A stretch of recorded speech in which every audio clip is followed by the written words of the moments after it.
And for all counsel arguing, we are live streaming as well as recording our arguments. They will be available on the internet. If there's anything confidential or sensitive in your arguments, please take that into account when you're arguing. With that, we are ready for People versus Dominguez. Counsel?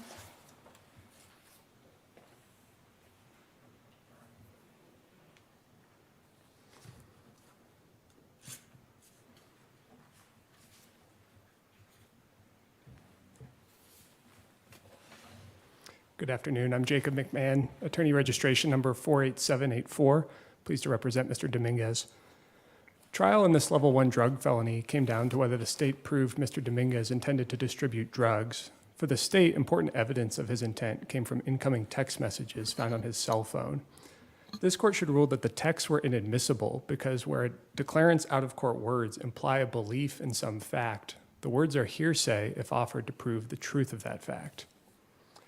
We know under CRE 801C that hearsay is a statement, and under 801A, we know that a statement is 1, an oral or written assertion, or 2, nonverbal conduct, if it is intended by him to be communicative. Here, we're concerned with the first part of the statement definition, subsection 1, and more specifically, the words written assertion. This court must decide whether assertion means only express assertions or whether it also covers implied assertions like the text messages here. As used by the state, the text impliedly asserted Mr. Dominguez intended to distribute drugs. That is why the state used them, and they were hearsay for that reason.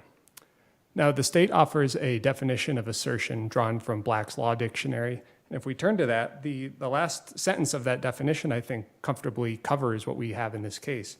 The text messages would certainly qualify as an act or instance of engaging in communicative behavior. And to the extent intent becomes relevant, I do think Colorado's rule has limited that to subsection 2.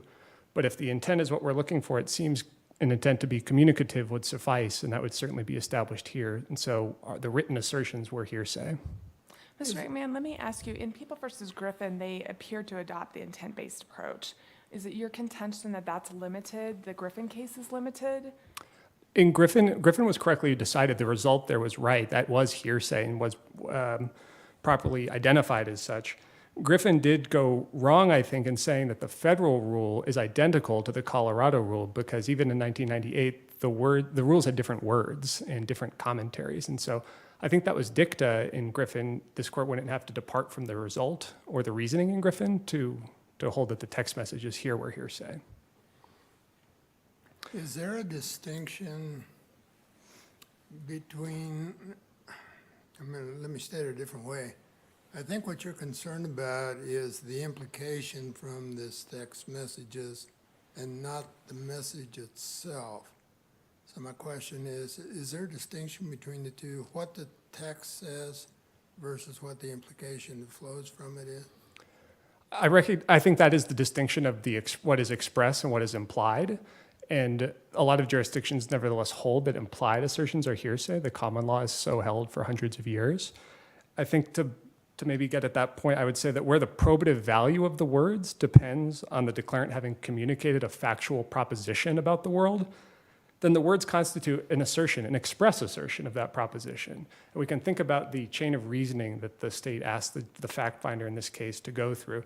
I think the idea was that if Ronald believed the recipient of the message was a drug dealer, then it was likely to be so, and that that if it was so, then he must have intended to distribute these particular drugs on this occasion. And this is the precise chain of reasoning is spelled out in the opening brief.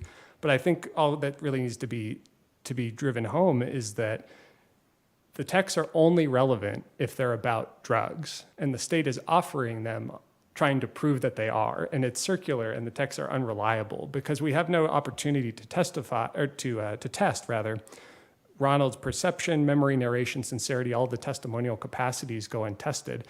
And when the evidence is being offered for the important proposition that the declarant believes the person is a drug dealer and so is likely to be a drug dealer, we really need to know about the reliability. Where does the declarant's belief come from and how reliable is it? Mr. McMahon, let me ask you, every question almost has some implied assertion. So wouldn't your proposed test make it a little bit unworkable for trial courts? No, Your Honor. For one thing, we know from practice that many states are adopting this approach, and it hasn't proven such difficulties in other places. I think cases from Iowa, Kentucky, Maryland, others cited in the brief show that. But to turn it back here and look at the application of it, we can see that from how the state used the text, both in its expert testimony with the detective saying their significance is that the declarant is seeking to obtain 2 ounces of methamphetamine, and then saying in closing argument, isn't this suggest to you what he's really up to? It's clear enough that this was the proposition for which they were offered, and defense counsel spotted it right away and properly objected. So I don't think it poses any real difficulties for the trial court. Unfortunately here, I think the trial court got bogged down in an idea that the grammatical form of the words control, and I think that approach is actually somewhat complicated in its own right. But instead of diagramming sentences or questions or commands, I think the rationale of hearsay law is to think about what the proposition is being offered for, and then to assess, do we really need to be testing the reliability of the declarant's belief about that proposition? Judge Dunn, I believe your question asked just how all-encompassing would this rule be, and I take that opportunity to address the state's contention at page 17 of its answer brief. It casts the rule in this way, that written words are hearsay when offered to prove any belief that the jury could infer the writer believed, regardless of whether the writer intended to communicate it. But that isn't quite right. To go back to my rule, it's where a declarant's out-of-court words imply a belief of some fact, and the words are offered to prove the truth of that fact, then they are hearsay. Well, let me ask you this. Down below, the prosecution presented the text as verbal acts, and I know you all have argued implied assertion up here, but there are a lot of cases holding that these particular types of offers are verbal acts. Can you comment on that? I would direct the court to the Stoddard decision out of Maryland, where there's a good discussion about the verbal act formulation. I think it's shown well there that really amounts to a conceptualization that is really a distinction without a difference, because if the ideas of the text from Ronald are really just circumstantial evidence that he thought the defendant was a drug dealer, that's really just saying, oh, he thought it, so it's more likely to be so that you should conclude that it really is so. So I would say that it's the same problem of running through a chain of inferences, going through what the declarant believes, when we haven't tested the reliability of the declarant's belief is the real problem. And so we can call it circumstantial evidence, but I think we're engaging in the same chain of reasoning.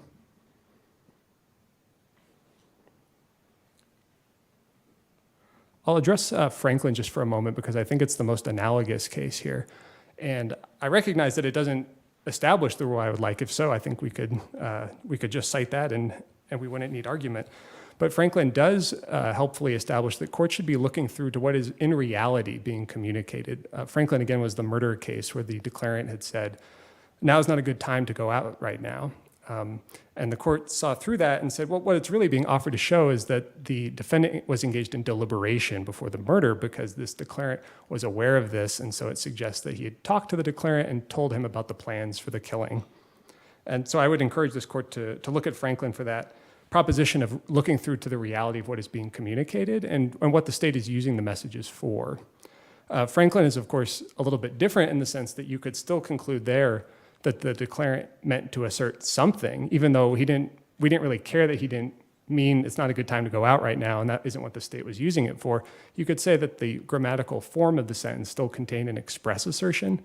But here, I think if we look to the reality of what's being communicated, we could frame it in terms of an express assertion just the same. It would be that Mr. Dominguez intended to distribute drugs. And that would be an express assertion. That's why the state used it, and that's why I think it's hearsay. Does it make a difference, or would it make a difference if Ronald McDonald could have been brought into court to testify about it? Then it wouldn't be hearsay. I mean, we could test his perception, his memory, his narration, his sincerity. These are all the reasons we say hearsay is unreliable, and we want the government or any party who's propounding evidence to come forward, and we prefer to have it in court and under the safeguards of the oath. The jury can evaluate the witness's credibility, and then the witness is subject to cross-examination. Perhaps that wasn't responsive, Judge. No, it was. Okay. Thank you. I think I'd like to discuss harm for just a minute, because I think that poses perhaps the most difficult challenge in this case. But of course, the test for harm is not whether, had the text properly been excluded, the jury could have concluded that there was an intent to distribute. The question is whether the state has shown there's no reasonable possibility that the admission of the text contributed to Mr. Dominguez's conviction. I do think there is such a reasonable possibility, not only because the texts were the most direct evidence of an intent to distribute, some of the other paraphernalia was only tenuously linked to him, but because of the expert testimony in this case was quite important. Agent Alderett was allowed to testify that the significance of the text was that the texter wanted to buy 2 ounces of methamphetamine. Of course, that has to be what the significance is. If that isn't, then the messages are entirely irrelevant to the case. But he was also allowed to testify that the prices offered were consistent with his specialized knowledge of meth economics, what the market prevailing rates were. And he was also allowed to testify about code words and numbers. The improper expert testimony also touched on distribution amounts. Agent Alderett was allowed to testify that over an ounce is not typically personal use. I think that was, the issue was preserved, but I think that's been plain error since Varon. And although the testimony was stricken, I do have to underscore that Agent Carmichael said, and the jury heard, that meth this size is not for personal use, and it was the most he had ever seen in his career as a law enforcement officer. So I do think the admission of the text message hearsay was error, and I do believe it was harmful and should lead this court to reverse. I'd like to reserve the remainder of my time, but I'm happy to address any last questions. Thank you. you. Mr. Mann, you'll have 4 minutes and 17 seconds for rebuttal.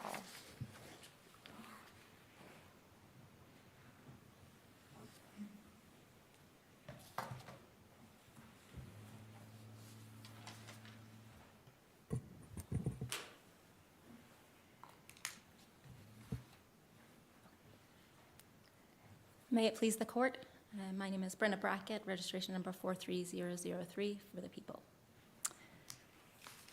So although our position is that there was no error in this case, I would like to start, I think, where my opposing counsel left off with the harm, because even assuming that the evidentiary errors alleged in this case were error, any error was harmless. The evidence. And that's for both taken in combination? Yes, yes. Because both really go to the one issue, the intent to distribute, and kind of interplay there, obviously, because the texts relate to the expert testimony, I guess. So I just want to go through briefly the evidence that there was besides that the people brought before the jury and relied on in closing argument. The first being the large quantity of drugs, and this is even by sight. So if you look at the exhibits 15, 16, and 17, you can see in the photo what the jury saw was that even if you weren't familiar with a weight of a drug, that there's a pretty big baggie of drugs, the bigger Ziploc baggie. And this was found on the passenger seat out in the front passenger seat out in the open next to where defendant would have been when he was driving the vehicle. Second, the accompanying paraphernalia indicative of distribution. And at this point, I'm just talking about the stuff that was first right there next to the defendant. So you've got the little scoop, little baggies, not a lot, but indicative, obviously, that some of the drugs are going into those little baggies, that you're not using just that whole big bag. The jury could see the small amount that was placed into one of the baggies, so the small amount that is used. There was also, obviously, the digital scale that was just behind the seat on the floor. It wasn't really buried. There was some trash, basically, in the back, but it wasn't so full that it couldn't be seen. And again, you can see those in the exhibits. It's clearly visible in the exhibit. If you look close enough to see that the colors aren't great in the photos, but plainly visible in that car. Third, the defendant acknowledged the large value and differentiated between a street value, the $6,800, and what it cost him, $4,000. And finally, I think a really strong piece of evidence is the phone call that defendant made from the jail, Exhibit 33, where he's giving or kind of directing the person on the other end to the contact information for everybody, is how he puts it. He says he has like $11,000 out there still. The woman indicates that she's been trying to get that. And a little later on, he says that he's been putting the numbers together and it comes out to $11,000, not including what they found in the truck. There's no indication that they found a bunch of money in the truck. What they found in the truck was drugs. So again, indicating that there's this money out there that he's collecting related to drugs. So, as I said, I think all that evidence put together, even without the text evidence in this case, it was overwhelming beyond, and that the text evidence in this case, if the admission was error, it was harmless. But let's talk about whether or not it was error, right? That's where all the questions were. So to start with the text messages. So the people's position is obviously that not just that this open to this court for interpretation, but that the Colorado actually adopted that intent-based approach when they adopted CRE 801 in 1979, 1980, started applying that in 1980, that was the point of that rule adoption, that it was nearly identical to the federal rule, the difference being in the nonverbal aspect, which actually shows that they were totally on board with the assertion language in the Excuse me. first part. You Yes. can get into all these technical distinctions, but why was it offered if it wasn't important? If it wasn't important to imply that he's a drug dealer?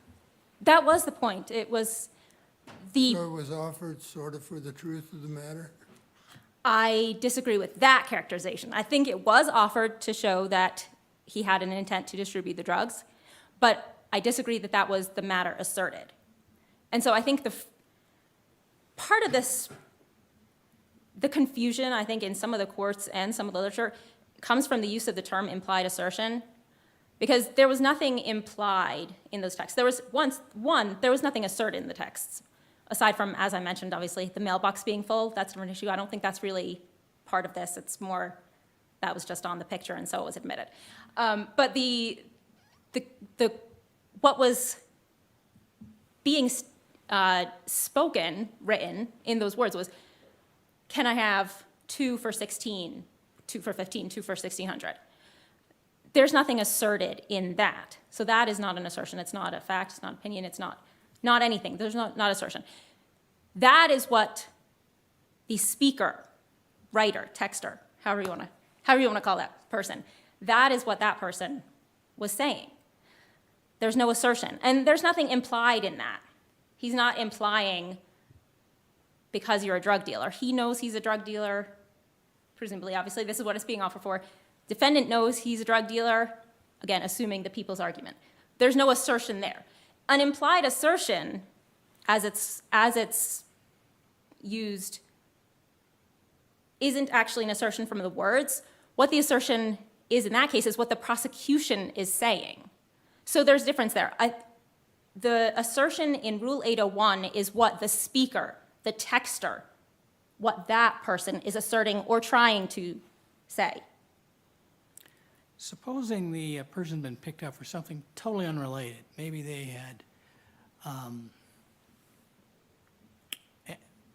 for some crime unrelated to drugs, and they were looking at the phone, would the expert then still be allowed to testify that this means, oh, these are drug deals here?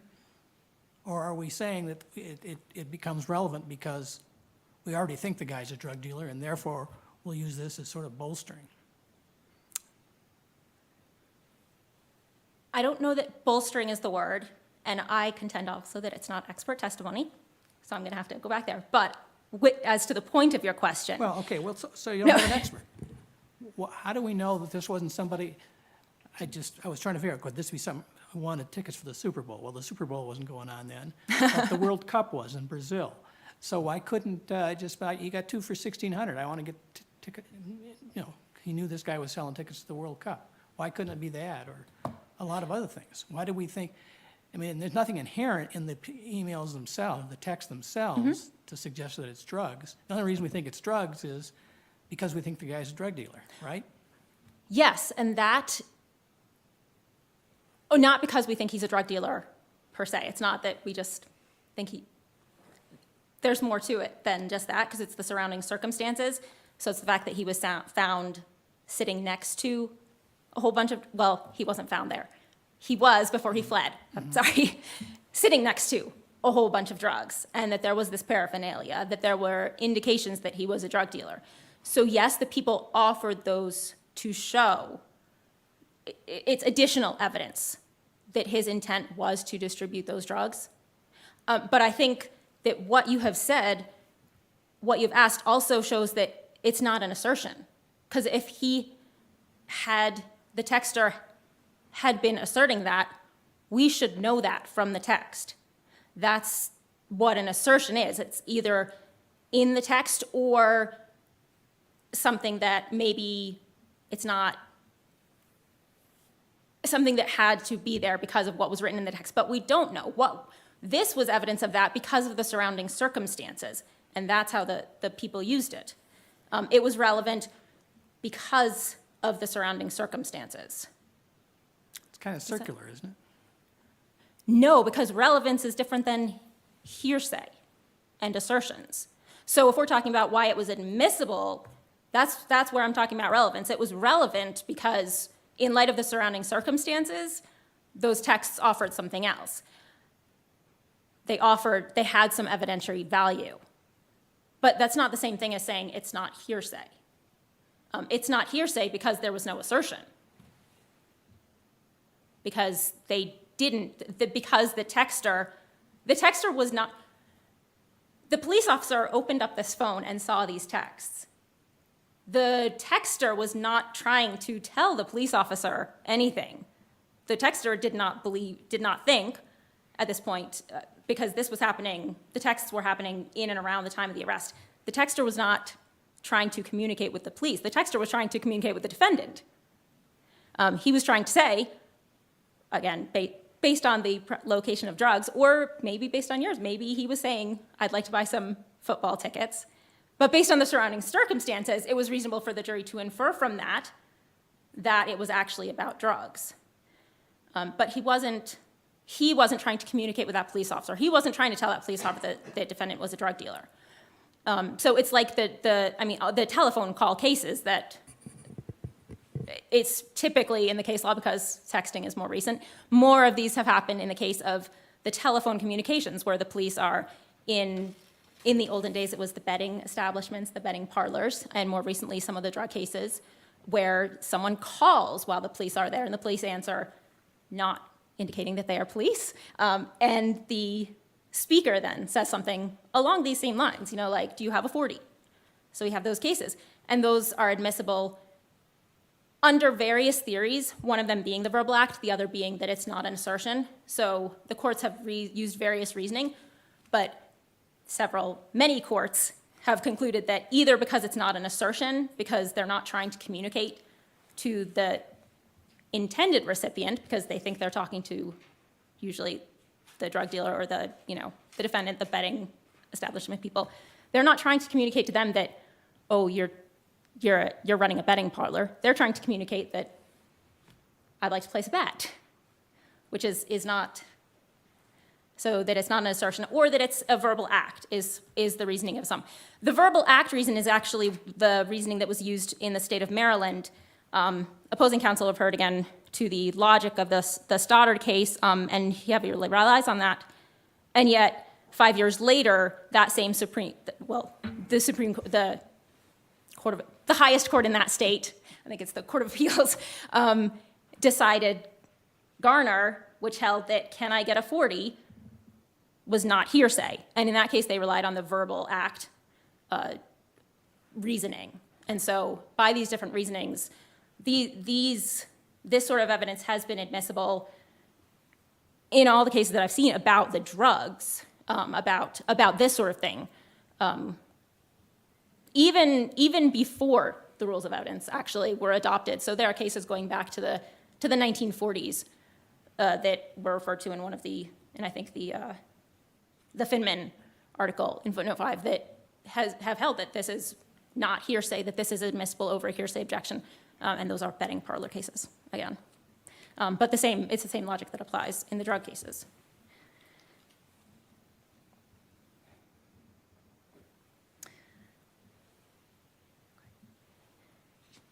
And I think I also wanted to refer to briefly the opposing counsel again pointed out suggested that numerous other states have adopted this approach and aren't having trouble with it. I would argue with the several other states having adopted this approach. I don't think the cases cited, other than Stoddard, which then is called into question by the subsequent decision in Garner in Maryland. I don't think the other cases cited have adopted the what I'll call the Wright v. Tatum, Barron Park's approach to Wright v. Tatum. So State v. Dullard talks about assertions implied from assertive speech. So that, again, it starts with the assertion. You have to have the assertion before you get to whether or not the truth of the matter is asserted. So that was decided on the other prong, but that one was assertive speech. And then other ones talk about, some of the other ones cited are about whether or not a question can be assertive speech. And I don't take any issue with the fact that sometimes you ask a question, you're actually trying to assert something. You might say something and I'll respond, is the sky blue? I'm not asking you if the sky is blue. I'm saying yes. It's a form of speech, a colloquialism, and that's why the courts have to the courts do take a role in deciding whether or not these things are admissible. Is it an assertion? And so the cases that were cited and relied on by opposing counsel, I think, what, you think we ain't got guns too? That speaker was actually trying to assert something to the person that was being spoken to. That's the So, Ms. Indiana Brackett, case. to the extent that the court found these were not assertions because they were questions, you agree that was not correct, that particular ruling? I do. I'm not sure that the court exactly said that, but if it was based on it's just because it's in the form with a question mark at the end, or I don't think it did, but yes, I don't think that's the rule. I think that it's generally questions aren't, and a lot of courts have said that just generally questions aren't, but we recognize that sometimes questions do have an assertion. My time has expired, so thank you. Thank you. And Mr. McMahon, you have the last word.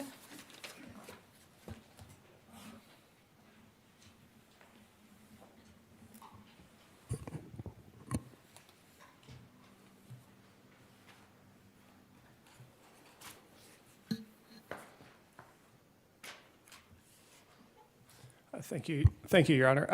I'll make a few quick points in rebuttal. One is actually a point of agreement. I think we're all on the same page that the declarant didn't intend to communicate to the police, that Mr. Dominguez was a drug dealer, but that is not the relevant question. The point is that the state needed the jury to believe that he thought he was a drug dealer and then wanted the jury to conclude on the basis of his belief that he really was. But that means we're resting on Ronald's beliefs about the world, and we need to test his testimonial capacities to know if it's reliable to do so. And Judge Miller, you brought up the reliability of the texts. We don't know that they're necessarily about drugs from the nature of the messages. They don't refer to my client by name. They're all incoming. He never responded. There's no evidence about the voicemail. Had the state maybe presented something that, Mr. Dominguez had a voicemail greeting, we would have maybe ruled out the wrong number possibility, but we haven't done that even here. And there's no evidence of other communications between my client and Ronald. We only have these incoming text messages. So I would say that the texts are quite unreliable, and that is really the animating purpose of hearsay laws. We're trying to exclude unreliable evidence. The state brings up the Garner case. That was the tack-on case to Stoddard out of Maryland. The opening brief notes that case. And the Garner court, a little bit different composition, purports to continue the Stoddard rule, but then does make the verbal act distinction, which the Stoddard majority had firmly analyzed and rejected. I think the Garner dissent, the Garner again being the case that followed Stoddard, has a nice dissent from the court's chief judge that explains why the evidence, even in that case, was admissible hearsay. Finally, on the harm, I direct this court to the 28I case that was noticed, Kabugu, out of our state Supreme Court. The court has been repeatedly instructing parties and lower courts that expert testimony based on an officer's training and experience is not admissible. And Kabugu, I think, is especially helpful here on the harm point. There, the officer offered testimony that he could smell the difference between metabolized and non-metabolized alcohol, and that the smell on the defendant corresponded with the number of empty beer cans in his car. The defendant's defense there had been that the empties were another occasion, and he actually hadn't been driving drunk. The state Supreme Court said because that expert testimony rebutted the defendant's theory, it was harmful. And here, Mr. Dominguez, But it I'm was sorry. It was the only evidence rebutting it. I think they emphasized that it was the only evidence. I believe so. And in this case, Mr. Dominguez's theory, while he acknowledged both during the jailhouse interview and at trial that he was aware of the drugs in the front seat, it was his defense that he didn't intend to distribute. And the expert testimony about both the amount evidence and the text messages was very important evidence for the state going to that contested element. If there are no other questions, I'll ask this court to reverse and grant Mr. Dominguez a new trial. Thank you. Thank you, counsel. Thank you both for your very helpful oral arguments today. And I want to compliment both parties on their very well-written appellate briefs.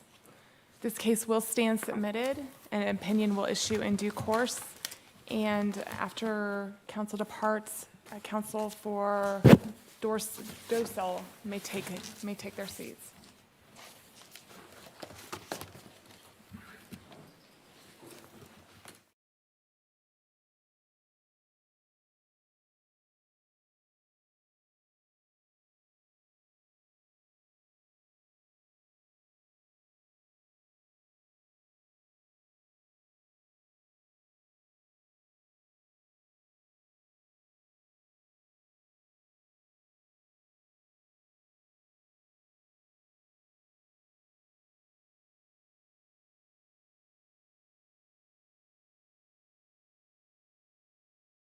All those folks leaving is kind of blow to the ego.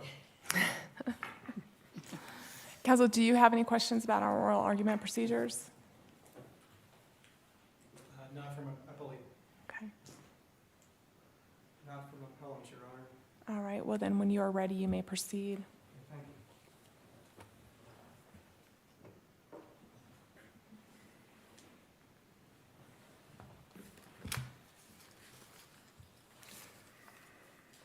Okay, if it pleases the court. My name is Craig Kane, Colorado registration number 15930. As the judges know, my client in the underlying case was Trista Docel. Plaintiff was Ms. Teresa Rowley. No insurance company was a party to this lawsuit. Case went to trial in 2018. Despite this, and despite the Colorado Supreme Court's opinion in Bonser v. Shaneholtz, year 2000, saying it is improper for a jury to be informed without good reason that a defendant is covered by insurance, and B, the rationale behind this evidentiary limitation is obvious. In addition to being irrelevant to the issue of negligence, there is a risk that jurors may return a larger verdict if they knew that an insurance carrier will be responsible for the damages. And despite the Colorado Court of Appeals case, 1986, of Jacobs v. Commonwealth, stating that even any allusion to insurance coverage is improper. Despite these things in our trial, plaintiff's counsel was allowed to say to or elicit from defendant's IME expert, Dr. George Shaker-Shawilly, the word insurance, insurance companies, or State Farm 30 times. But he never said that State Farm was the insurer for the defendant, did he?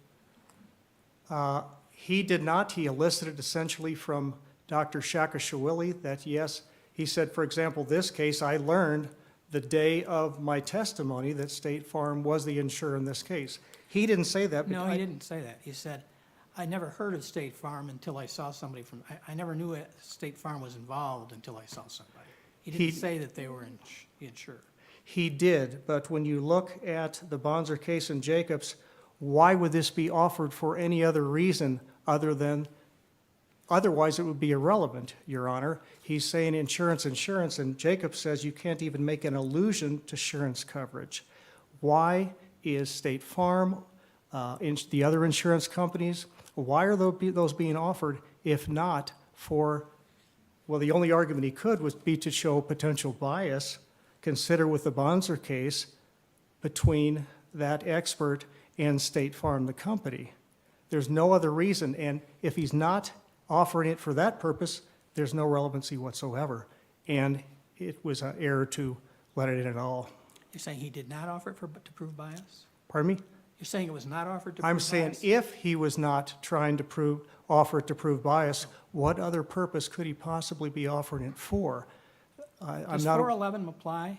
411 only applies when it's offered to show negligence or wrongful conduct. And that was not at issue in this case, was it?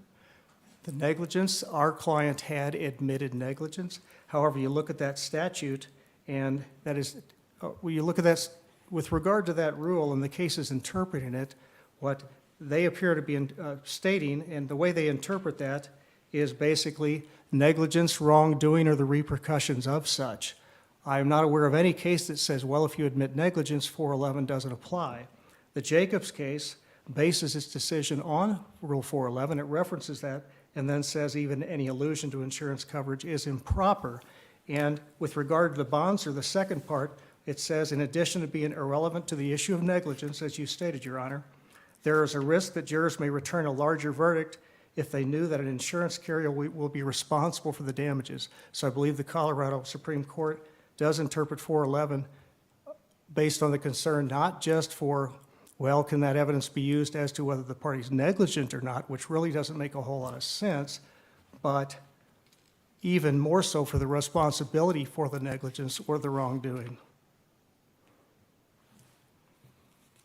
Can you address the bias portion here? Why isn't it relevant for bias or prejudice? Well, if you take a look at the Bonser case, that was a case in which they did find a substantial connection, and that's the next issue we go to. If you are going to allow insurance in, the exception the courts have come up with is if there is a substantial connection between that expert, i.e. in this case Dr. Shakashawili, and State Farm. In the Bonser case, they found, in that case, the expert had a financial interest in, I believe, the dental practice, thought his dentists the sun rose and set on them. There were other indicators. If you look at Bonser in coordination with the later Garcia case, Garcia versus McConan, which is also cited in our brief, that case, the biggest thing in that case with regard to our case is that simply the fact that the doctor, Dr. Shakashawili, got paid by State Farm, that is not enough as a matter of law to form the necessary substantial connection in order to make it appropriate to mention insurance as an argument for bias. Otherwise, it's not appropriate under 411 and doesn't meet the 403 standard. Is that a sort of a clear-cut distinction, being paid? The argument here seems to be that you are repeatedly paid and paid thousands and thousands of dollars by these insurance companies, ergo there's bias. Okay, you're saying not just State Farm, but any insurance company, so based on that alone, I don't think that would survive a Rule 403 analysis, Your Honor. Again, the Garcia is pretty clear that we're not looking just payment. You have to have more of a personal or a connection, as a member of the board or something like that, rather than just simply the payment. And that's the case law we have to go on. Otherwise, you're throwing out the insurance. And of course, in this case, one thing we need to consider is that Dr. Shakashawili, the day of his testimony, he was asked, well, he testified that I didn't know State Farm was involved in this case at all until today. Long after he had done his report for which he'd been paid, he testified, I don't even know who paid the bill, that's someone else in my office. So we don't even have the doctor testifying or writing a report knowing that he'd been paid by a particular insurance company. So you don't even have that connection in this case, Your Honor. Even less of a connection than could have been argued in the Garcia case. Just a technical question. Sure. We couldn't find in the record the recording of I'm going to say Dr. Shack because it's easier to say, his testimony. There was a written transcript, I know, but the actual tape that was recording that was shown to the jury, is that in the record? I would have to check on that, Your Honor. I thought it was. I thought that was provided. Yeah, Deborah Durree, the attorney behind me who tried the case with me and was involved in the appeal, she testified her understanding it is in the record. Good. We couldn't find it in the designation of the record said you were relying that it wasn't necessary because you had the transcript, that you wanted the deposition transcript. I think the court actually stated that the transcript would be enough. The trial court, being Okay, that's concerned fine. defense I don't- counsel, we supplemented, I believe. Thanks. Okay. So essentially, based on this, just to start out, given all these references, 30 references to insurance, we believe that allowing these references into evidence was improper and an abuse of discretion and warrants a new trial on that alone.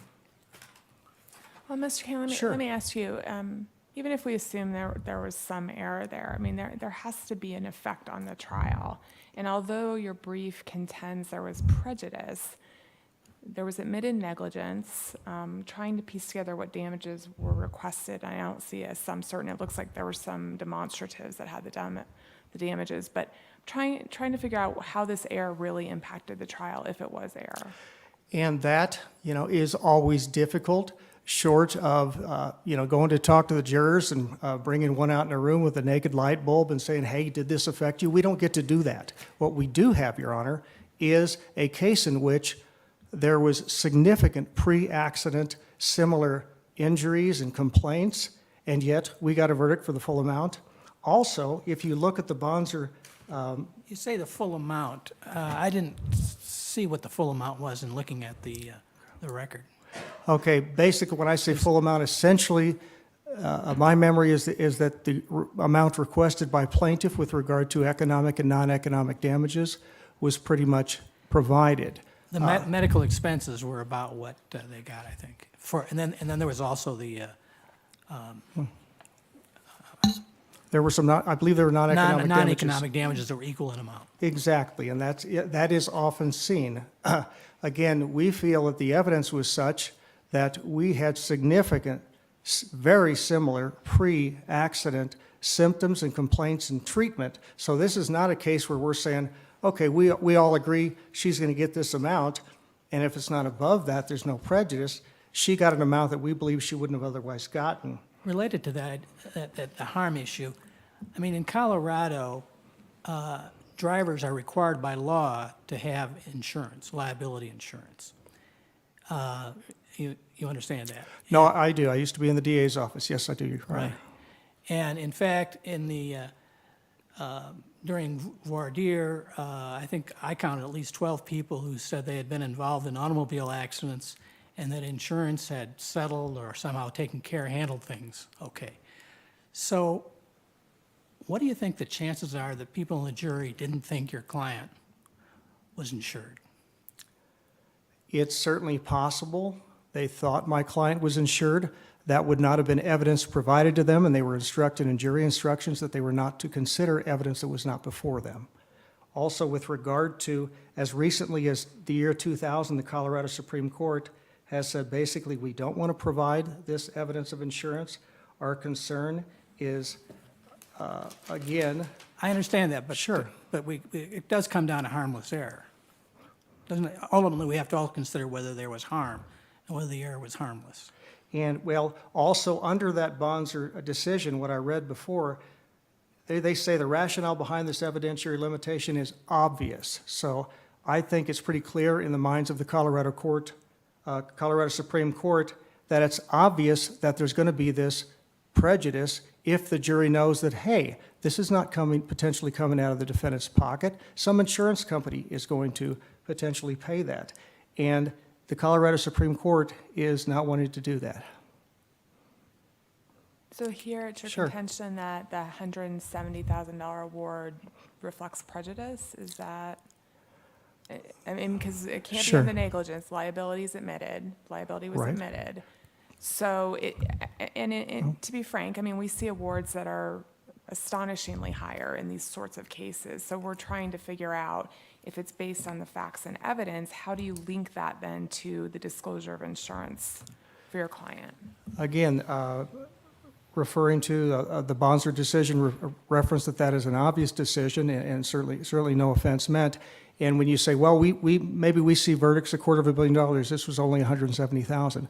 We feel that basically the difference, given the evidence between 0 perhaps, or 5 or 10,000 and 170,000 should be the figure that should be considered, Your Honor. So it's a presumed prejudice standard for you? I believe it is- Is that based on bonds, or you're saying it's presumed Yeah, prejudice? and you've said it better than I did. I believe that the Bonser v. Shaneholtz language, saying that because they use the word obvious, the evidentiary limitation is obvious, that there is a presumption there with regard to the prejudice potentially caused by this. I mean, they say there's the risk that jurors may return a larger verdict if they knew an insurance carrier would be responsible for the damages. I think that's implicit and presumed.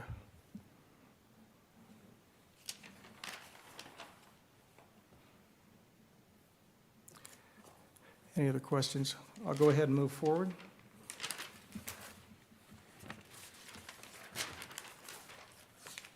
Now, as discussed a little bit before, but we have Colorado Rules of Evidence 411. We've got the Bonser decision talking about it. We've got the Jacobs decision talking about it, that insurance does not come in unless exceptional circumstances. And one under 411 is bias.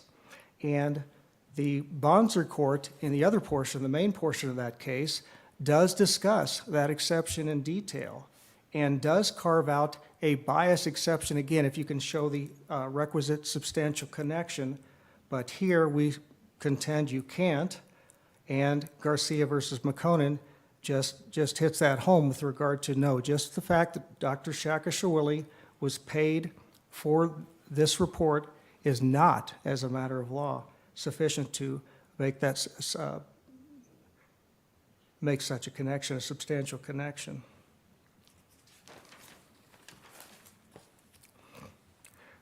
I would point out in our case, we had 4. Oh, that's a quick 15 minutes. Any other questions? Could I reserve the remainder of my time? You may. Okay, 15 thank you very much. seconds. Appreciate it.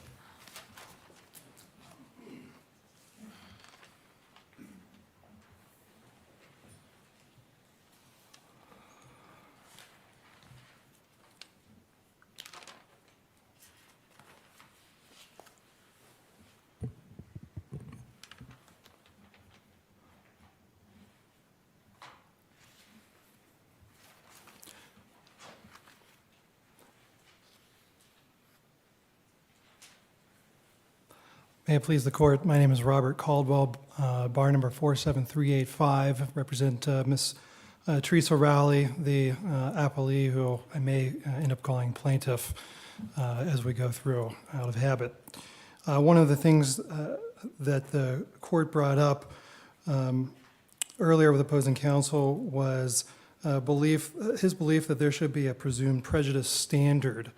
And I believe that the case Laura Newcomb, Laura A. Newcomb LLC versus Roberts, came up with a different standard for determining whether or not a substantial right has been affected under Rule 61 for harmful error. And that was a standard that the court had in criminal cases, which had not been officially stamped in civil cases. And so Laura Newcomb applied that going forward in the civil cases, and that standard is that there has to be a fair assurance by the appellant of a substantial influence on the outcome. And the court has picked up on what my argument is that in this particular case, we requested approximately $32,000 for past medical, and a range of $48,000 to $56,000 for future medical care, and then a request in closing argument for a dollar for dollar match of pain and suffering to the economic damages. Those were what we were given $85,000 for economic damages, and $85,000 for non-economic damages, and $0 for physical impairment. When opposing counsel was discussing his belief that the passions of the jury would be inflamed by hearing the words insurance company in this case, He has told the court today that he thinks that that means that there was this verdict for $170,000. However, the case that was cited by defendants in support of that, which is Johns versus Scheinel, I'm sorry, it's National versus Moreland. And that's a case where the attorney mentioned to the jury in closing argument that the insurance company had $15 million in assets, that it was the insurance company's practice to defraud policyholders, and that the insurance company was abusing the plaintiff to win on a technicality, and that insurance companies generally fail to pay just claims. None of that came out in this case. In fact, all of the statements that were made precisely dealt with the bias that the defendant's expert had in this case from dealing with not just one insurance company, but multiple insurance companies. And it's important to note that the defendant's expert volunteered that information, that there was liability coverage in this case. And I'm going to try to... By the way, so you don't dispute at all that evidence came in? The evidence... That's in the transcript, in the deposition transcript? Correct. I don't dispute that Dr. Shakarashvili stated that he did not know that this particular case was State Farm until he saw the person sitting there in the back. And it's my belief that if there's any complaint about that injection, that came straight from the defendant calling Dr. Shakarashvili as a witness in the case. And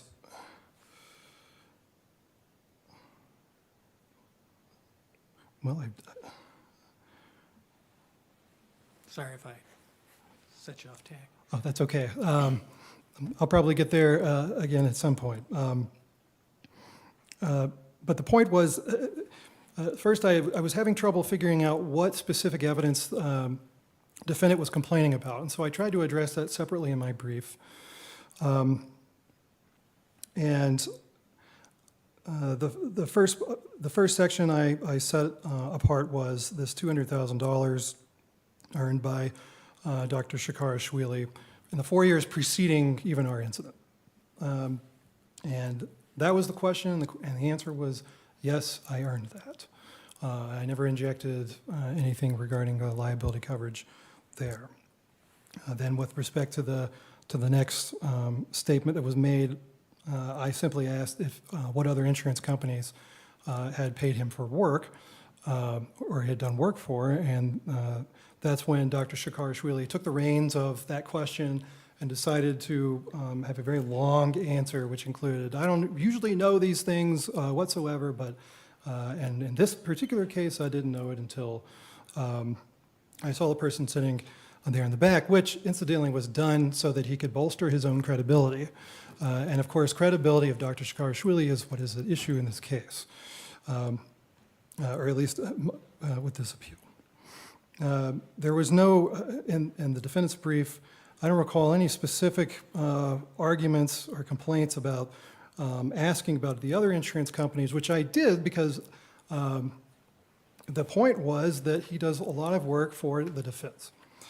You're saying that there were some references to insurance that were not objected to at trial? I believe that there was an objection at trial to it. However, what I'm referring to is the defendant's brief and any specific references therein.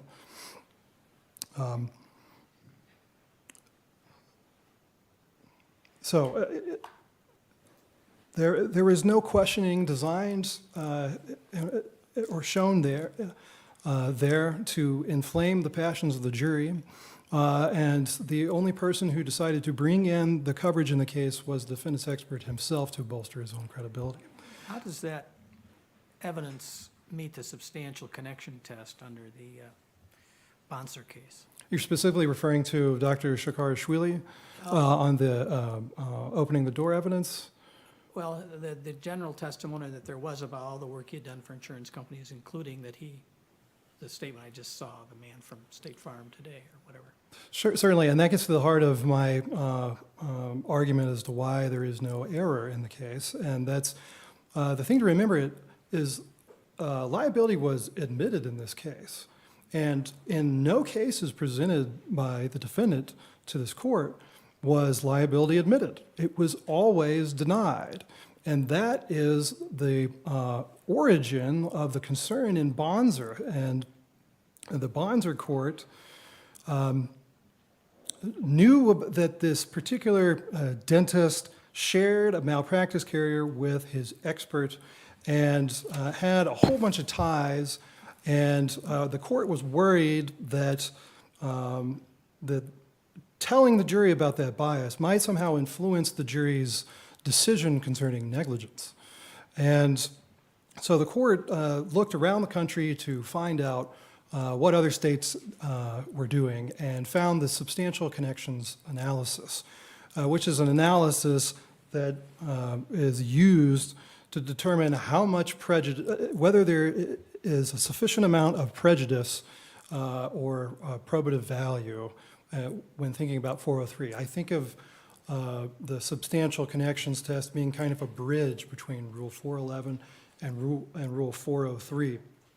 And it comes into play when negligence is still an issue. Rule 411 does not say anything about inflaming the passions of the jury. It just simply says no liability coverage can be brought up when talking about negligence for purposes of proving negligence, but you can talk about it for bias. And so it's my contention in reading Bosner that where liability is admitted, all you have to worry about is 403 as usual. But Bonser doesn't say that, does it? What Doesn't you say. just said. It does not directly state anything about whether liability is admitted or not. No. Right, and what is the substantial connection here? Well, if the court were to require there to be a substantial connection test, I do believe that there is a substantial connection. The doctor testified that 75% of his entire practice was devoted to medical legal, and that 95% of that was for the defense. And he had left his prior employer because they were taking all of his money and he wanted more of the money. Furthermore, the court in Bonser cited with approval cases from other states where the courts found that the amount of money paid to the expert or the witness for work done was a substantial connection. In fact, Garcia, which was referred to here earlier, did the same. The distinction in Garcia is that Garcia said it's not enough just to say that he was paid a lot of money for trial testimony, which that's what was said. There has to be something beyond mere payment of money for trial testimony or the percentage of testimony that goes towards trial testimony. The court in Garcia actually cited a case out of Virginia, which escapes me, but it's in the Garcia case, where I believe it was the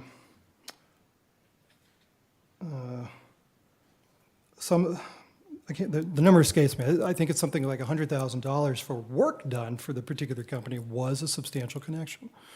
So if the court disagrees with me and says that there must be a substantial connection analysis where even liability is admitted, I still believe that there is a substantial connection for that reason, and it's contemplated and hinted at in both of those, both this court's opinion in Garcia and the Supreme Court's opinion.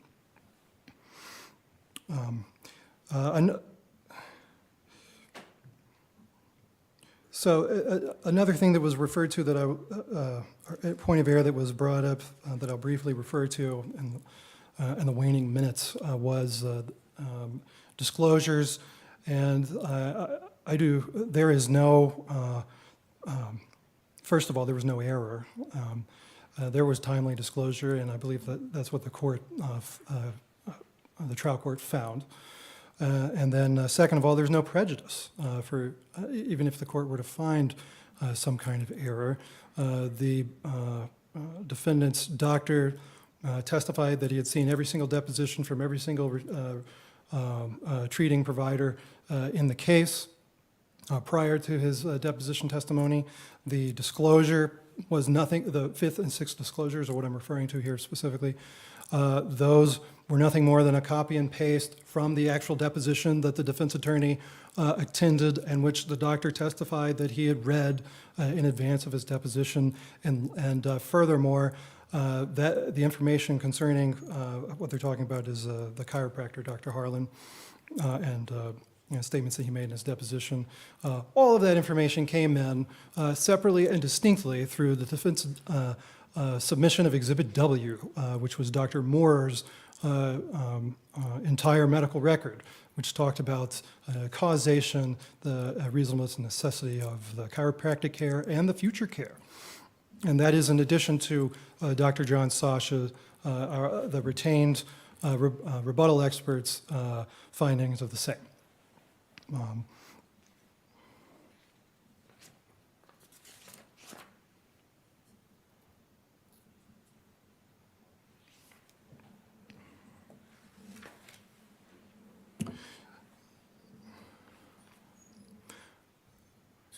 The plaintiff believes that there is no error from the, no abuse of discretion from the trial courts with respect to findings about the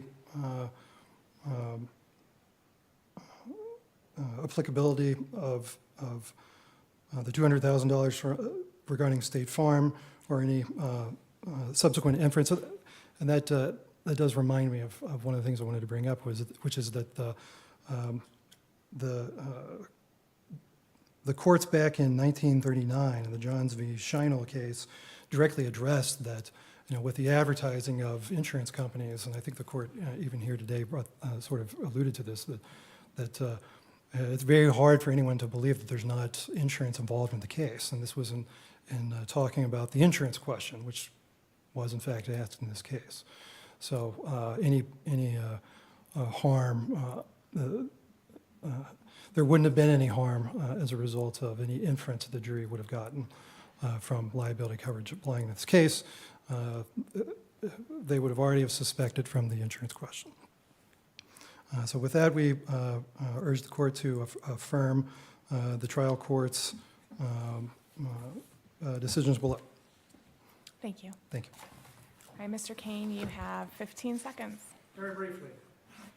Open the door doesn't make sense in this situation. He says, Dr. Scheck, open the door.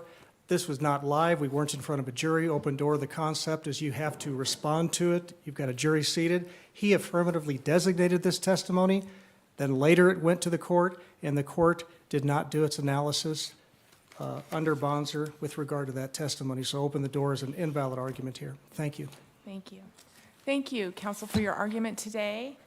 This case will stand submitted. An opinion will issue in due course. And that concludes our 1:30 docket for today. We have a 2:30 docket with one case on that docket. The court will be in recess. We will take a short, brief break and then come back for our remaining case. Bailiff, you may announce.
Court is returned from recess.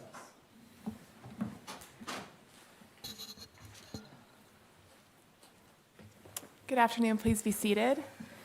Council, I am not sure if you were here for our original introduction, so let me just go over some preliminaries.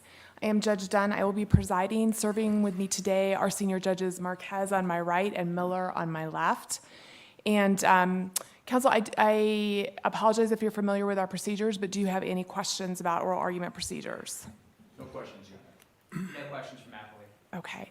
Okay. For all of our guests today, we do electronically record our arguments, and we would ask that you turn off your personal electronic devices because they interfere with our recording equipment. Also, we live stream and make our arguments available on our website. So if there's anything confidential or sensitive that you don't want to be disclosed, just conduct your argument accordingly using initials or something more generic. With that said, counsel, you may begin. Thank you. Good afternoon. If it may please the court, I'm Bill Van Horn, attorney number 17092, representing respondent mother Kendra Bradshaw. Also with me is Bethany Burns. She's a third-year law student with us, taking classes online at Regent University in Virginia. When I was a law student, there was no such thing as online. The only issue today is our request for attorney's fees, which were denied by the trial court. We assert that under the circumstances of this case, there was an abuse of discretion for the court not to award attorney's fees to mother. We recognize and acknowledge that the legal standard is whether the trial court abused its discretion denying attorney's fees, and we fully understand that this is a difficult burden to meet. An issue here is providing legal services to our fellow Colorado citizens. Many parents do not have access to the help they need in our legal system. I believe each of you would recognize and acknowledge that. But it's even much worse than you may realize. I'd like to provide some brief general information about providing legal services and then relate that information to this case. I've been a legal volunteer since 1984 at the Denver Rescue Mission, Salvation Army, Catholic Charities. There are parents who are there specifically because of family law trauma they've gone through. The most common issue I've seen, the legal issue at the rescue missions, are family law situations where parents have gone through personal tragic family trauma, often related to family law situations. Parents get frustrated, parents get angry, and out of that frustration, anger, sometimes they make poor choices, whether it's trying to contact a child they haven't seen in a long time, even though there's a protection order in place, or whether it's turning to substance abuse. These actions can result in parents being jailed, can result in parents getting fired and ending up at the rescue missions. It's good these rescue organizations exist. It's sad that so many people are there because of family law situations. It's sad for the parents, it's sad for the children, it's sad for the state of Colorado. So, what are we going to do about this problem? We can volunteer at the rescue organizations. We can provide some free legal representation. We can provide unbundled legal services. There are other excellent organizations we can help. I'm going to give one example. The Torelli Foundation is named after former Judge Torelli. The courts assign cases to the Torelli Foundation, the worst of the worst cases, in which parents have been fighting over parenting issues for years and years, often with multiple pleadings, motions for contempt. At these dispute resolutions referred to by the court, I introduced myself as a father and grandfather, say some embarrassing story about myself in a parenting situation. Excuse me, counsel. Yes. Your arguments seem to be ad hominem. Can you tell us why there should be an award of attorney fees other than sympathy? Well, yes. I would just note that the work that we do there is all pro bono. So what else can we do to try to help individuals in these cases? In this particular case, one of the things that we actually did is we filed a pleading to be allowed access to the electronic pleadings. We've done that in many cases. The judges have approved those things. And then if we get a call from a client, even after we've withdrawn, then we can talk to the client, try to resolve the issue, and try to keep a litigation blow-up from happening. But to do that, we need access to the pleadings that have been filed. In this case, we filed the motion to be allowed access to the electronic pleadings even after I withdrew. That was denied. It was denied in such a way that we didn't even know that the motion was acted upon. Family law should be respect for all. the last hearing we had, my father said he was getting emotional support from his stepmother, who's a very decent lady. And I asked the court to allow her to sit at the council table with him at the hearing. In all cases, it should be that the father's not the enemy. I don't even refer to father as the opposing party. He's the father of the daughter. He deserves respect and honor in the position he has. But in the sad facts of this case, mother got a degree which enabled her to get a counseling job at a public school, but now she has over $100,000 of student loan debt, more debt than assets. At the initial hearing, when father's income was over $125,000 per month, $125,000 per month, the court ordered lower child support in the amount of $2,217 per month. Child support calculates normally in cases to about 10 to 15% of a father's income. Here, the amount of child support ordered by the court was about 2% of father's income. Mr. Horn, excuse me, I'm trying to go back to the trial court's order, where the trial court appeared to have reviewed the motion, the response, and the reply, and I'm trying to figure out the abuse of discretion that you're arguing. Are you arguing that the trial court did not consider appropriate financial considerations? What exactly did the trial court do that was wrong? Well, the trial court, we filed a motion for attorney's fees, and the trial court denied it without any action. Now, the first order that the trial court entered was interesting. Court on the order, the September 8th order, said that the attorney's fees are denied at this time. And so we filed a later motion for child support after we'd gone through more litigation, of which we weren't paid, and then filed a motion for prospective attorney's fees. The reason we are saying that it was an abuse of discretion at this point was because of the substantial differing power between the parties. So father is having an income of over $125,000 per month, and mother is working at a public school. Now, father, with this substantial financial power that mother did not have, he asserted it. He filed a post-decree motion for contempt, specifically requesting that mother be jailed. Now, what were we supposed to do? Well, so before you go on, so again, getting under 1410-119, you're contending that there's unequal financial situations and the trial court did not adequately consider that? Absolutely. I mean, it's about as unequal as it's ever possible to be, with father making over $125,000 per month and mother working as a counselor at a public school. And then with the disparate power, father asserted that. I'm not sure if he was trying to get more parenting time by getting mother thrown in jail, but he asked the mother be thrown in jail, filed a motion for contempt, and so we had withdrawn from the case. So what should we do? I mean, a lawyer's in a really difficult situation at that point.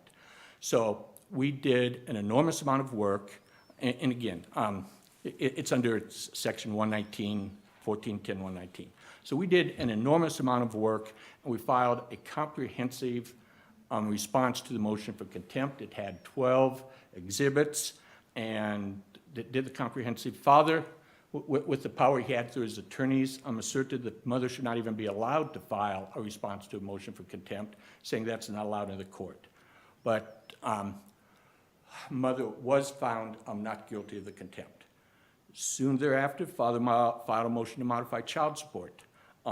We filed for permission to get discovery on father for the post-decree action. The court denied our motion for discovery of father's financial situation. So we do know some information about father's financial situation. We do have tax returns that show he's earned over $4 million. And he has other funds that are going to be coming to him from the National Football League. We've requested that information but have not received it. So we don't know where all those funds went, but father does have real estate and other assets. Father certainly has the ability to pay his own attorney. We assert that father should have paid mother's legal expenses under 1410-119 for the expense of defending against the motion for contempt, and that he should have done so. There are a couple of questions that I have. Your motion covers the period October 21, 2015 through November 20th, 2017. Is that correct? That's correct, Your Honor. But there was an earlier motion asking for attorney fees from October 2015 to July 2016. And that was denied, but that was never appealed. I agree that that wasn't, this- Are you asking for that same period? that- No, Your Honor, we've essentially given up on that. We're asking Okay. for the motion, we're asking for the attorney's fees for when father filed the post-decree motion for contempt. Okay, let me ask you a question on that. There was a period that you withdrew from representation, Correct. and the court granted it like in November of, can't remember what the year was, but then the Correct. following year, you came back in on the case in April. Are you asking for the money for the time that you withdrew? We're not asking for the time, well, actually, we are asking for some of that. We're asking for attorney's fees for the work that we did in representing mother in the motion for contempt. Then we withdrew. We are not asking for the attorney's fees for the time we were withdrawn.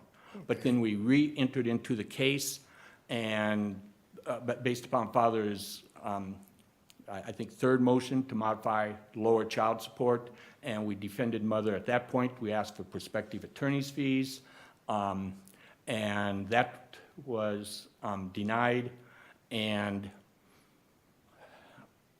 so then we filed another motion to withdraw, and the court then did not grant that until after the hearing, arguably involuntary servitude, but we kept on the case, and we kept working for mother and represented her at that hearing on the motion for father's motion to lower child support, and we did represent mother personally at that hearing.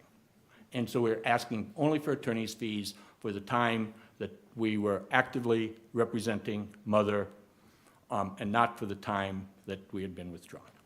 And it's for those two time periods. Thank you. Your Honor, I would say this court has an opportunity to make a difference. The court can issue a written order saying that attorney's fees are indeed at the discretion of the court, but for an attorney who's representing a parent who cannot afford representation against a parent who can afford representation, it's appropriate for the attorney to be paid under that more limited circumstance. We believe it's an abuse of discretion not to do so. I'd like to reserve my remaining time. You may do so. You will have 3 minutes and 14 seconds for rebuttal. Thank you.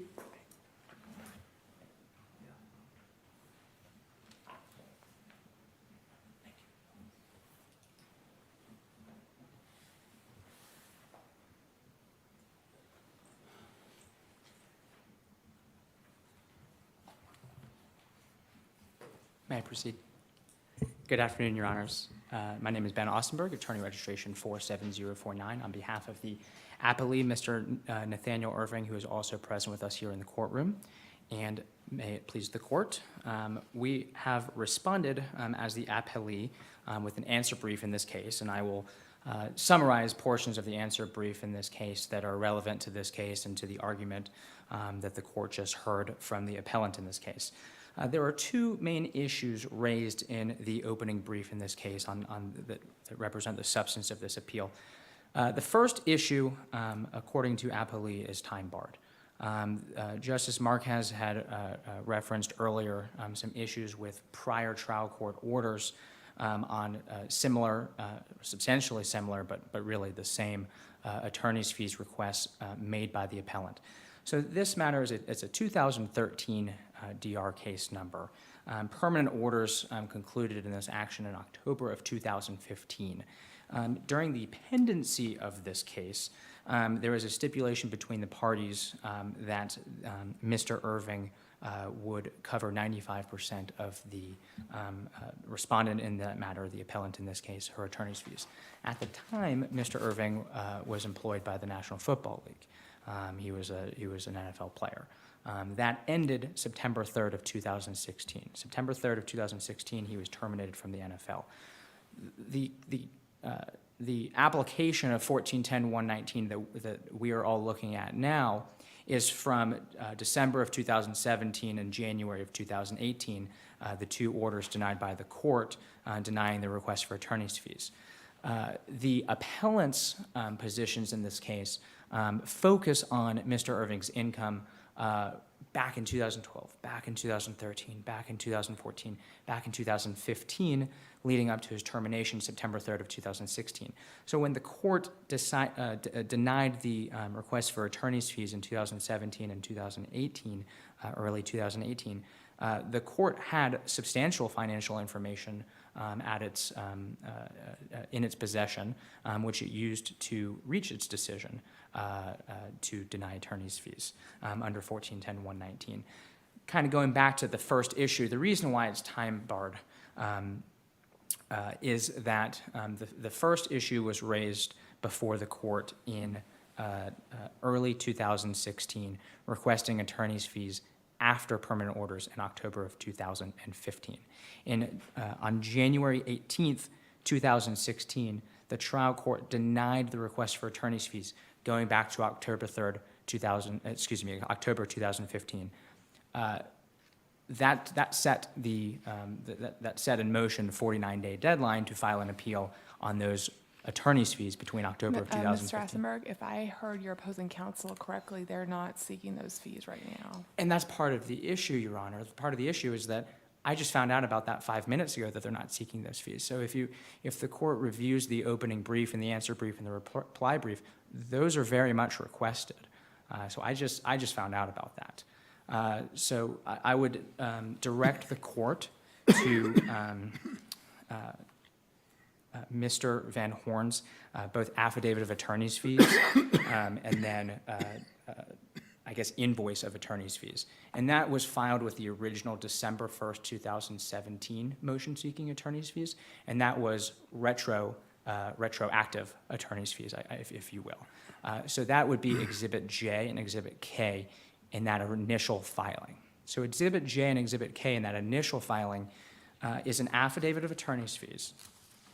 And pursuant to paragraph 4 of that affidavit, respondent incurred fees and costs of $27,664.84 to date since the October 19th, 2015 permanent orders hearing, including fees accrued to defend against petitioner's contempt allegations against respondent. That formed the basis for the first issue in the appeal. So that requested fees all the way back to October of 2015. And then moving to Exhibit K, the following exhibit, filed on December, and is date stamped December 1st, 2017. That is an invoice for Mr. Van Horn's attorney's fees incurred on the case. That first entry goes back to October 25th, 2015. And this is a 23-page exhibit that the court can go through, and that is a accumulation of all of the fees and costs incurred by Mr. Van Horn that he's seeking in his in the appeal. So it would be a new issue that would be presented before the court and to undersigned counsel that he's no longer seeking those fees. And so that was in no way. Are you willing to accept that concession, or are you refusing to accept it? You want him to withdraw it? I would be willing to accept that concession, Your Honor. Thank Let you. me ask you then, what's the basis for the trial court's denial in that later motion of fees in its December 2017 order for the fees that were incurred after July 20th, after July 20th of 2016? Sure. So a few things. Number one, there was an order September 18th, 2016, September 8th, 2016, denying those fees. No, I'm talking, okay. So after July. No, I'm saying after. The order, I think, was dealing with a fee request through approximately sometime in July of 2016. But the motion is seeking, in addition, fees that were incurred after that date. Sure. And I'm asking what the basis is for the denial of the fees after that date. Well, and that's what I was referencing. After that date that Your Honor is referencing, there was a subsequent request for fees and a subsequent denial by the court. So the December 2017 request is about 400 days, I calculate about 400 days, seeking fees about 400 days after those fees were already denied. So that's is that registering? No, I'm asking about the fees that were incurred after the denial of the prior motion, for the period after the denial of the prior motion, which I thought only went through July of, maybe I'm not getting the dates right, but I thought it went through approximately July of 2016. Right, and there was another motion seeking fees for the same fees.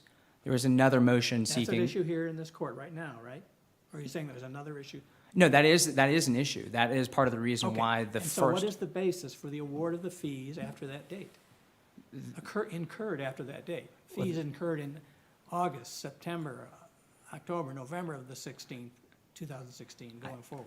I think any basis would be discretionary with the court pursuant to the financial resources of the parties under 1410-119. Well, how can we evaluate that if we don't have findings by the court on those issues? Because the court had substantial financial information that it considered when it denied those requests for fees in December of 2017 and January of 2018. The How do issue, we determine whether the court did that properly when there aren't specific findings? well, what we do have from the trial court, Your Honor, is that the trial court considered the motion, the response, the reply, and the case file. And if the court reviews the motion, the response, the reply, and the case file, there's going to be substantial information, financial information, excuse me, that the court had discretion to consider when it formed its basis to deny the request for fees. There's no case on point that I can find that would overturn a denial on fees in this particular situation. In fact, the Betcher case supports, and that's outlined in the answer brief, the Betcher case is a Court of Appeals case that actually supports an upholding of a trial court's decision to deny a request for attorney's fees under 1410-119, even if the court found that there was a discrepancy in incomes or a disparity of incomes. Mr. Esmer, I think what we're struggling with is we don't know what the court found. The court didn't tell us what it found. It had information available to it, but we don't know what it relied on and what it found. So would a remand be appropriate so the court could tell us why it denied the fee requests? Your Honor, I don't think a remand is appropriate. Number one, pursuant to the Betcher case, that even if the court found there was a disparity of income, the court has that vast discretion under 1410-119 to consider a denial of attorney's fees. The second issue is an in re marriage of Rose issue, which is for prospective attorney's fees. And similarly, Your Honor, the court had that information when it reviewed the motion, the response, and the reply, and the corresponding case file, and subsequently denied that request. So the trial court is conferred vast discretion in considering these awards of attorney's fees. There is a substantial amount of information, financial information, for the court to consider when it made its findings and denied the request for attorney's fees. Back to the timing issue, Your Honor, the first issue, it really is time barred. It's a backdoor approach to relitigate and appeal the January 2016 order, and then subsequently the September 8th of 2016 order. It's the same request for fees. And then the December 1st motion for attorney's fees was denied, and essentially refiled, asking for the same thing, just rephrased, rather than looking for retroactive attorney's fees, just rephrased asking for prospective attorney's fees. So it's the same facts, same information, just basically copied and pasted and rephrased, asking for prospective fees. And so the court had the same information when it denied the request for prospective fees as it did when it denied the retroactive fees. In addition, the first issue for appeal talks about 1317-101, and that's a separate statute section than 1410-119 because it talks about frivolous, groundless, vexatious, things of that nature as a basis for an award of fees. So in the appeal, issue raised for the first time, appellant seeks to have this court make a finding of fact, which it can't do, that the contempt action from February of 2017, going back 2 years, that the court held that it was frivolous, groundless, and vexatious. That never happened. So on appeal, the appellant is seeking findings of fact from this court that the February 2017 court order denying the contempt action was frivolous, groundless, and vexatious. Those findings never happened. So there's a request for fees in the appeal, in this appeal, under 1317-101, based on findings of fact that were never made. With respect to the information that the court had before it, as noted earlier, the appellee in this matter was terminated from the NFL in 2016. His only income in 2017 was a one-time severance payment of $60,000 that was taxable. And in late 2017 and early 2018, when these motions were before the court, Mr. Irving was unemployed. He had no income. So in fact, when these motions for fees were brought, the financial resources of the parties were actually swung in the other direction. The mother, in this case, the appellant, had over $5,300 of income coming in between child support and her current employer, in current employment. And if the court looks at the financial resources other than the income, Mr. Irving's only assets were equity in a home that's illiquid and equity in a retirement account that he couldn't access because he's 29 years old. So he didn't have access to any funds. So he was living off of support and help from family members just basically to get by and make mortgage payments each month. So the financial resources of the parties, even on remand, wouldn't support an award of attorney's fees. It would show that the appellant in this matter actually was in a better financial situation when these motions were filed with the court and subsequently denied by the court in late 2017, early 2018. Appellant does not believe that the first issue on appeal can even move forward. Appellee believes that it's time barred and it can't be readdressed because the issue here today was that these were fees that were already denied by the court back in 2016 on 2 occasions and then further sought in an appeal in early 2018. I would also note that on either motion that were denied by the court, no Rule 59 post-trial relief motion was sought for further clarification, not only under 59 but under 121. I believe it's Section 115 under CRCP 121. You can also get further clarification for the court and have the court reconsider its order. None of those ever happened. This went straight from denial of the court to about 49 days later, deadline on a notice of appeal, notice of appeal. So the opportunity could have been sought at the trial court level to get some kind of information from the trial court. Hey, Judge, you denied these. Why don't you reconsider these? Based on the financial circumstances. So based on the amount of information, financial information that the court had before it, it was well within its discretion to deny the award of attorney's fees, and so therefore there was no abuse of discretion in this case. Thank you, Ms. Osterberg. Mr. Van Horn, you have 3 minutes and Yes, thank you, 14 Honor. seconds for rebuttal. So soon after permanent orders were entered, father, in a much superior financial situation, filed a motion for contempt against mother and asked mother to be jailed. He was making over $125,000 per month at that point. He had a huge financial advantage over mother, and we have asked for attorney's fees for that time. Just to be clear, we're asking that this court remand the case and direct that attorney's fees be paid for the time that we're representing mother for the contempt, when we're representing mother when father was trying to lower the child support and for the appeal. We would note that there were some interesting orders here. The September 8, 2016 order that father's counsel referred to says court denied attorney's fees at this time. That's on page 1185 of the record. Which frankly gives additional confusion. We agree the court did not properly enter findings about attorney's fees. We don't know how dramatic it needs to be. Father who's making $125,000 per month files a contempt action against mother, asked the mother be jailed, and so we stepped in, represented her, and asked for attorney's fees. So we do recognize that the attorney's fees were denied at that point, but then court also denied attorney's fees on December 13, 2017, and our perspective on January 10, 2018, and then we filed a timely notice of appeal.